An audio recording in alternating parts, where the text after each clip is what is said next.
As we are changing where internally the charging and discharging capacitor here is going to trigger the internal flip-flops. It will change the duty cycle and it will change the frequency. The maximum frequency we're going to get out of this is the frequency we have it set for, which is... That's about 1 kilohertz, is it? Unless something's changed, yeah. Okay. For audible purposes.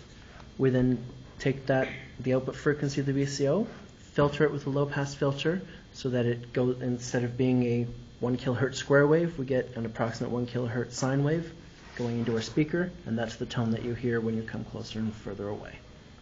If we were to make the sound, and that's it, the speaker louder, all that would take. Okay, or we could just use a different speaker with inbuilt amplifiers, which would just amplify. I guess theoretically, but he doesn't have any there that I know of. No, that's it. Why don't you go through some problems that we had and how you.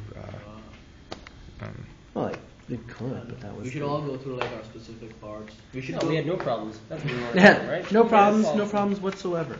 No. Let's go back to the let's go back to the transmitter and let's go back to everything. Okay, so what are some problems, just main points, and how we solved them?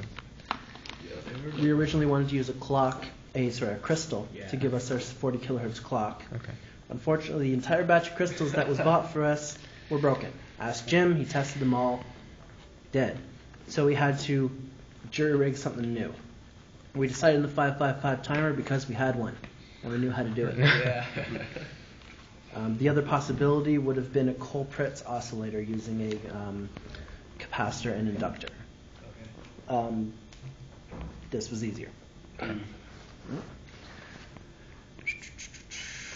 Figuring out...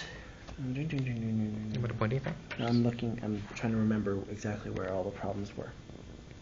Getting enough power at the output was a problem until we realized that we couldn't just restrict ourselves to the 5 volts that the rest of the digital circuit was going to use. We had to use the best battery voltage we could think of, which was 9 volts. And we didn't want to strap a car battery to your back while you're walking around with your mobility aid. So that's why that's why we have these values and why it runs on 2 9 volts and 3 AAAs. Seems like a lot, but think about car battery. Okay? Yeah. On our input circuit, we had a lot of trouble with the initial amplification and first we had a problem with we didn't have secure this, so we had it flopping in the wind. So it was getting either saturated high or saturated low. Yep, or we could watch it head into saturation. Like literally you sit there, look at the signal, and it's fine except it starts doing this. Saturate. And then you shut it off, turn it back on, saturate. Yeah. And that was bad. So it was doing that because it was only because you didn't know what was going on. And sometimes you just turn on and it would be saturated. Why? Transient crap. Okay. We tried amplifying way more at the beginning, and all we got was saturation. The noise was too much. So we broke it into multiple stage amplification, and each stage adds its own noise, but it doesn't amplify the initial noise as much. And a lot of the filtering helps to get rid of the noise that each stage adds. So it's a treatise in multi-stage amplification and filtering.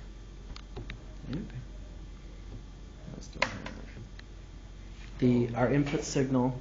I just thought of something, but see, we have this filter, which are pretty much the same. They are exactly the same. So could it and be? So are these amplifiers. We cannot get rid of any of those filters. Oh, so we can't have just one filter and connect it? No. Okay. Hell no. That would only filter one. No, on like many levels. Oh yeah, because that would go like. No. It would go here. It would also be connected there and be connected there. Yeah. No. Okay. Now, next problem. I can remember. We had difficulty with the amount of noise on the input, and with that multiple peak problem that we were talking about, and this was our solution to that. Slamming it high using the comparator to slam things high, and using the diode and the capacitor to smear it together. It was suggested to us to try increasing the wait time, but the rest of the circuit is set for that wait time, and we would only use a small fraction. The comparator the phase comparator section of the circuit simply is not sensitive enough to detect that tiny little shift if we had smeared the whole thing out. Okay, the phase comparator part of circuit. Yeah. What was? This part over here wasn't sensitive enough to detect if we increased that range. Okay. It wasn't sensitive to detect really close when we increased that range. We initially had 555 set up here as one shots to increase the duty cycle, or to a set, assuming a set frequency, increasing the duty cycle, but that didn't pan out, as it would continuously the noise would re-trigger that duty cycle, and we'd get a high out, and it would just made a mess. We had a problem getting the right dynamic range of voltage out of the processing circuit. We fixed that with the difference amplifier right here. This thing? Yeah, that. Okay. And the other thing I can think of is initially we're going to use one transmitter and receiver, but with the amount of power we have to play with, the most efficient transmitter creates the least efficient receiver, and vice versa.